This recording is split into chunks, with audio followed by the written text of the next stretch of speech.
हाँ, तो हमें मत सिखा रे कुत्ते, पहले खुद के गाने देख के कितने घटिया बनाता है तू गाने। जो एकदम स्ट्रेट जैकेट बातें करते हैं, बहुत ही प्लान्ड, बहुत ही हर चीज़ को नाप तोल के, तो वो आप स्पेशली मैं ये मतलब इतने सालों से यही करता आ रहा हूँ। So I try to keep it light, try to keep it entertaining, और उस एंटरटेनमेंट के बीच में कुछ मैंने बातें एक लॉजिक के साथ, एक रीजनिंग के साथ कहने की कोशिश मैंने की थी, जिससे कई लोगों ने इसको एक एक एक काफ़ी मीडिया हाउसेस ने भी उस बात को काट छाट के पकड़ लिया, और बात ऐसी निकली कि मैं जो हूँ रैपर्स के विरुद्ध हूँ। तो ये जिनको ऐसा लगा इस इंटरव्यू को देखकर सुनकर, मैं ज़रूर उनकी जो पॉइंट ऑफ व्यू है, उनका जो नज़रिया है, वो मैं जानना चाहता हूँ कि उनको ऐसा क्यों लगा कि मैं रैपर्स के विरुद्ध बात कर रहा हूँ। मैं बस इतनी सी बात कह रहा था कि हमारे जो म्यूज़िक कंपनीज़ हैं, उनका एक बिज़नेस है, और हम जो आर्टिस्ट हैं, हमारी एक क्रिएटिविटी है। तो हमारे वो आर्टिस्ट जो जिनको आज लगता है कि इतनी उनमें सिंगिंग की टैलेंट है, इतनी उनमें क्रिएटिविटी है, उनके गानों में इतना उन्होंने सीखा है, इतना कुछ किया है, लेकिन उनकी तरह का म्यूज़िक जिसमें एक स्ट्रॉन्ग म्यूज़िकलिटी है, वो प्रमोट नहीं होता, और जो कमर्शियल चीज़ें हैं वो ज़्यादा प्रमोट हो रही है।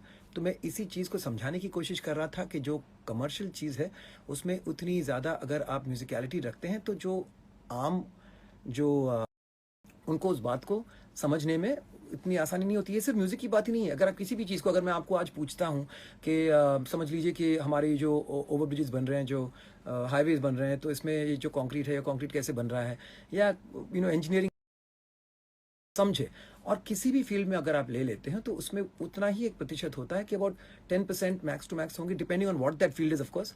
अगर मैं आर्ट पेंटिंग की बारीकियों की बात करें कि क्या स्ट्रोक है, कौन सा ऑयल पेंटिंग है, कौन सा चाकोल पेंटिंग है, किस स्ट्रोक में क्या कलर जाता है, how do you get a certain colour, how do you get certain things, वो बहुत मुश्किल होता है।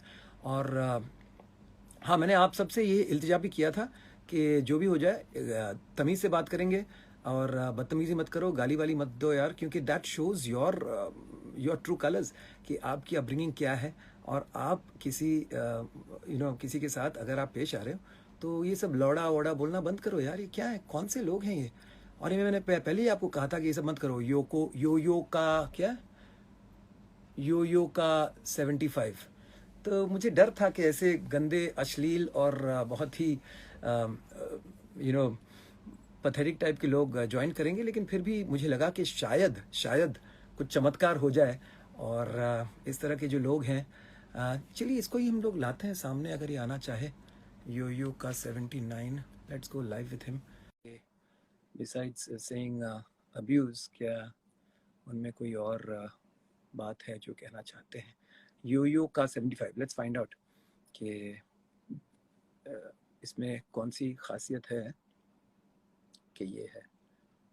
आ जाओ भाई, यो का 75।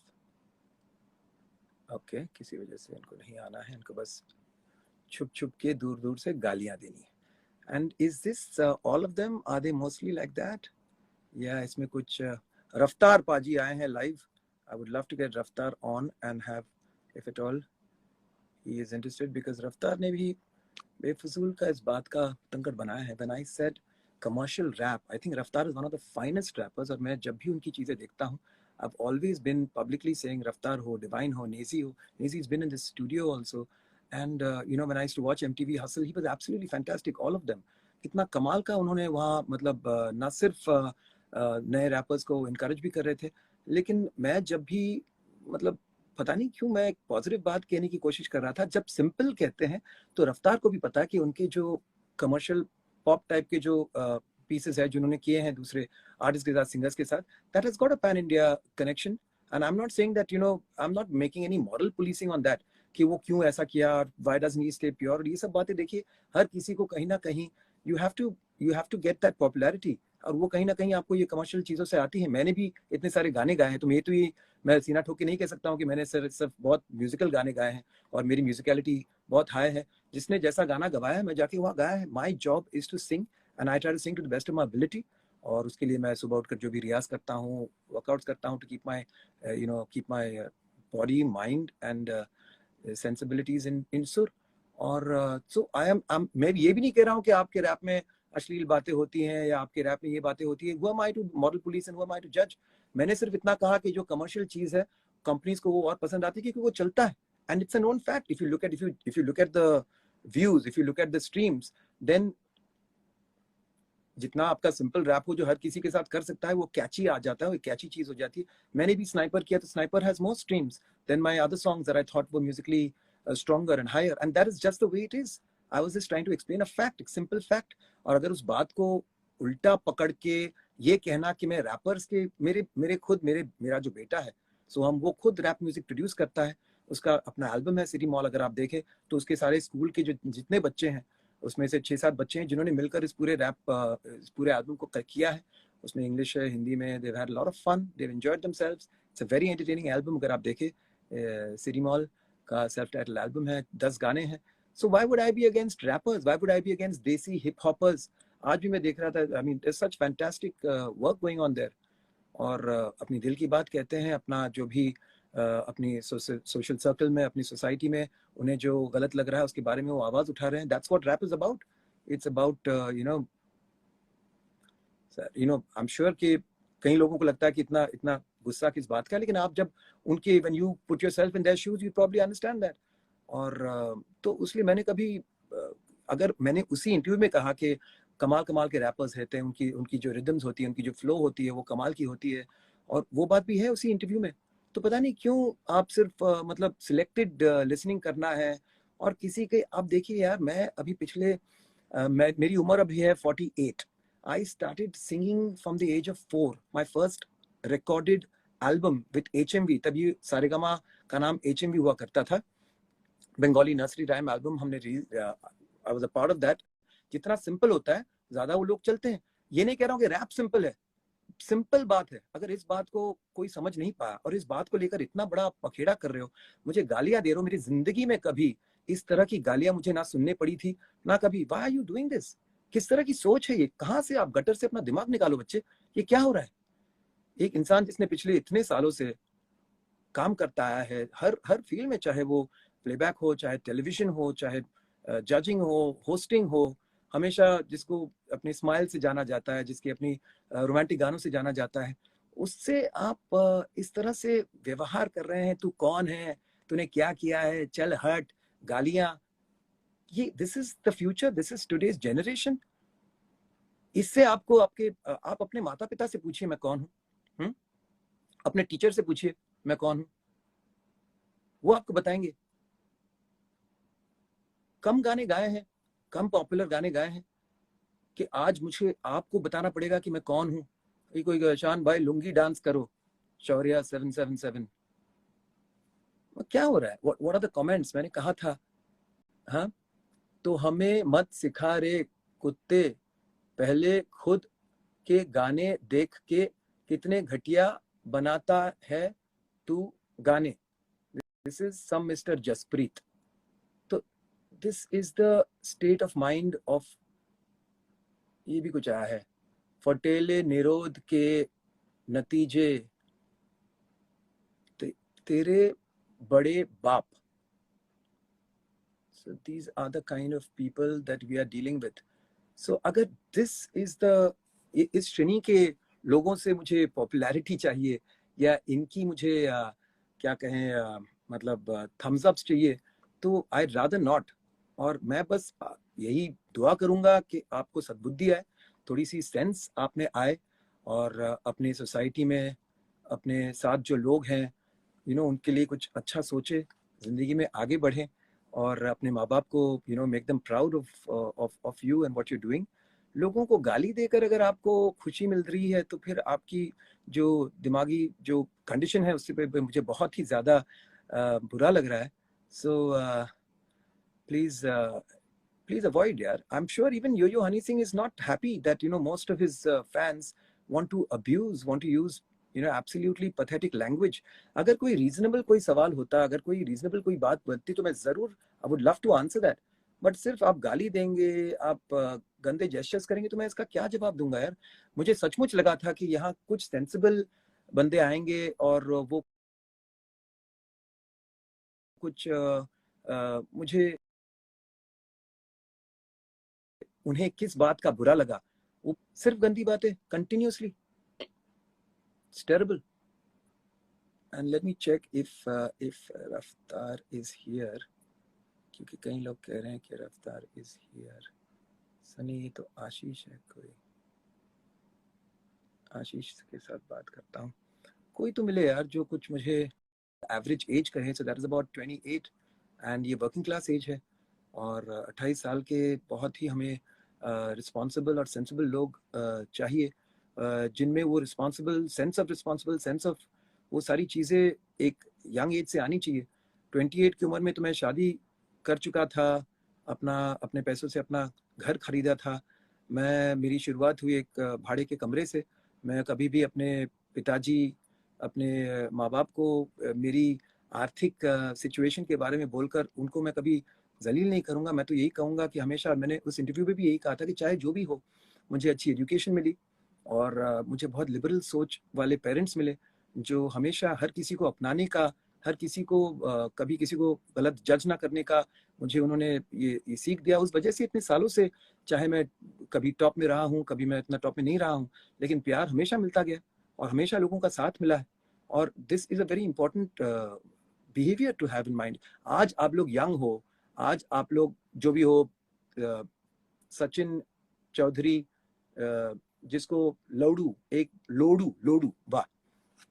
तो अभी आपको सीखना है, you have to understand, to learn your language, you have to learn communication skills. आगे जाके जिंदगी में कुछ बनना है, या फिर बस इसका मजा लेना है कि आप चले गए किसी को, एक रिस्पेक्टेबल आदमी को आपने गाली दे दिया और आप बहुत खुश हो गए, और उसने आपका नाम लिया तो और भी खुश हो जाएंगे, पता नहीं क्या है। तो this is a very sad state of affair, आप ऐसा ना करें। और आज मुझे सचमुच लगा था कि एक तो सेंसिबल कोई मिलेगा, लेकिन ऐसा कोई नहीं मिल रहा है, सिर्फ और सिर्फ यहाँ गंदगी है। तो इस बात को मैं अब और आगे नहीं लेना चाहता, क्योंकि अब मुझे पूरी बात समझ में आ गई है कि एक पूरी जनरेशन जो है वो बहुत बुरी तरह से बिगड़ चुकी है। अभी भी वक्त है, अगर आप खुद को सुधार सके तो सुधारिए, और कुछ ढंग की सोच लाइए अपने ज़िंदगी में, दूसरों के काम आइए। और सिर्फ लोगों को गालियां देकर, लोगों को छोटा दिखाकर अगर आप खुद बड़े हो जाते ना, तो फिर ये कमाल हो जाता। लेकिन ऐसा नहीं होता, ये शायद आपकी गलतफहमी है।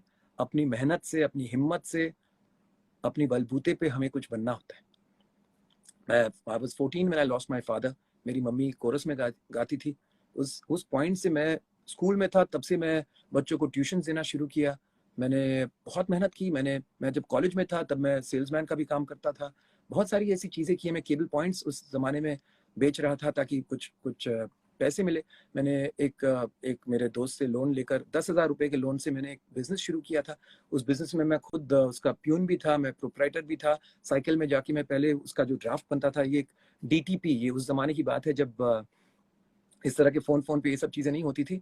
कंप्यूटर पे हर किसी के पास कंप्यूटर्स भी नहीं होते थे, तो लोगों के लिए मैं प्रिंटिंग करता था, और वो प्रिंटिंग करके फिर उसका मतलब ड्राफ्ट बनाकर, अप्रूवल लेकर, फिर कितने कॉपीज बनाने हैं वो सब करता था। ये सारी बातें मैं क्यों कहूँ, क्यों बताऊँ लोगों को कि ये है वो है।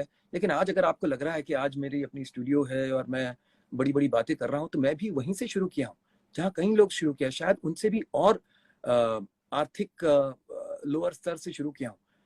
बहुत सारी किस्से हैं, बहुत सारी बातें हैं, लेकिन वो सब बताकर आपको कुछ मतलब नहीं है। लेकिन जो कुछ भी है, वहां से अगर कोई इंसान निकलना है ना, तो याद रखिए कि गरीबी में ताकत बहुत है।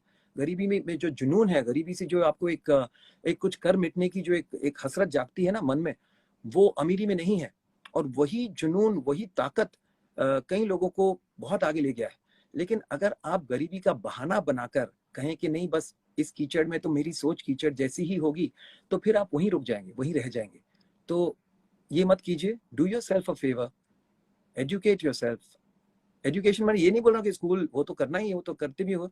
लिटरेसी और एजुकेशन में फर्क है ना। अच्छी सोच लाइए, पॉजिटिव सोचिए, और ये सब गंदागिरी करना बंद करो यार। गालियां मुझे भी बहुत आती है, लेकिन यही है कि मैं इस पोजीशन में बैठकर आपको मैं गाली तो नहीं दे सकता। चुपचाप आपकी गालियों को मुझे सुनना है। लेकिन बस इतना ही कह सकता हूँ, आपके शायद मैं पिताजी से भी मेरी उम्र ज्यादा है, तजुर्बा ज्यादा है, तो उससे मैं यही कह सकता हूँ कि आज आपको लगता है कि आप जवान हो, लेकिन एक वक्त आएगा कि आप भी बूढ़े हो जाओगे। कोई फॉर एवर यंग तो नहीं रहेगा ना भाई। तो जब आप यंग हो तो आपके जो बड़े हैं उनकी इज्जत कीजिए, कि जब आप उनकी उम्र में होंगे तो आपको भी इज्जत करने वाला कोई होगा।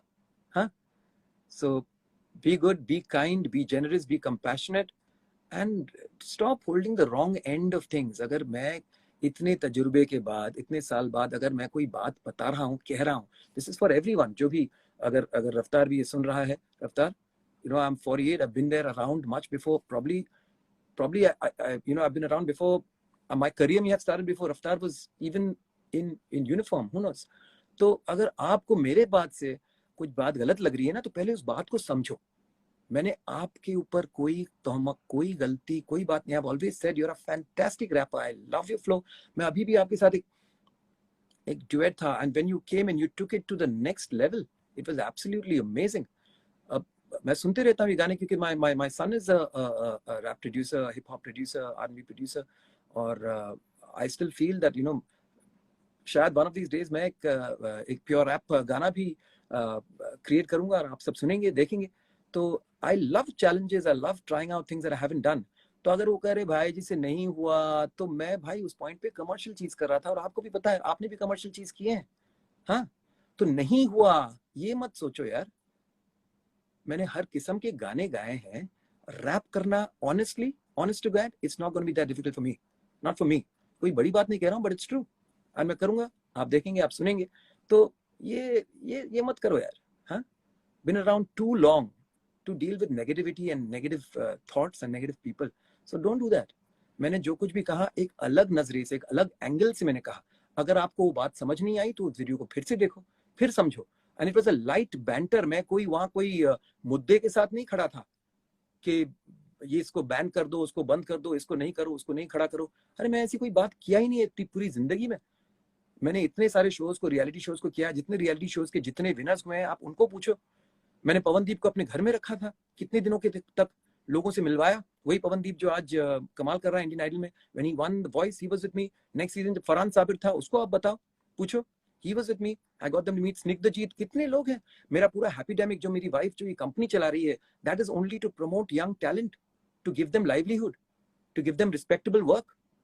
तो why will I be against anyone or anything? So just stop this rubbish। बंद करो यार ये सब। ऐसी महामारी चल रही है, इतनी सारी प्रॉब्लम से हम चल रहे हैं, वहां बातों को हल्का रखो, रिलैक्स रखो। अगर कोई कुछ कह रहा है, उसकी check his history, who is talking.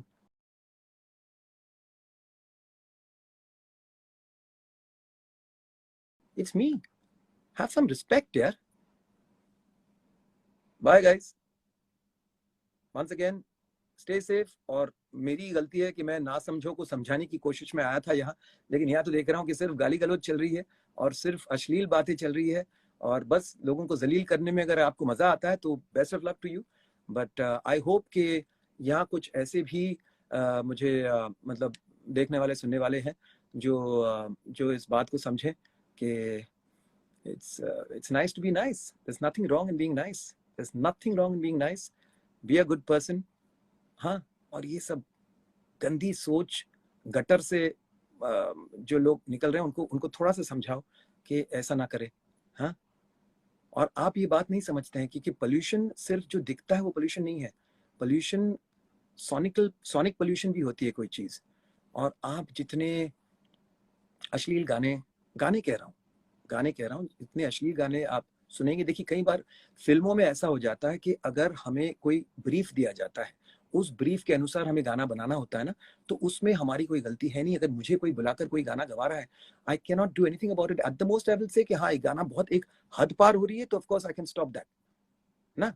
Beyond that I am called to do a job.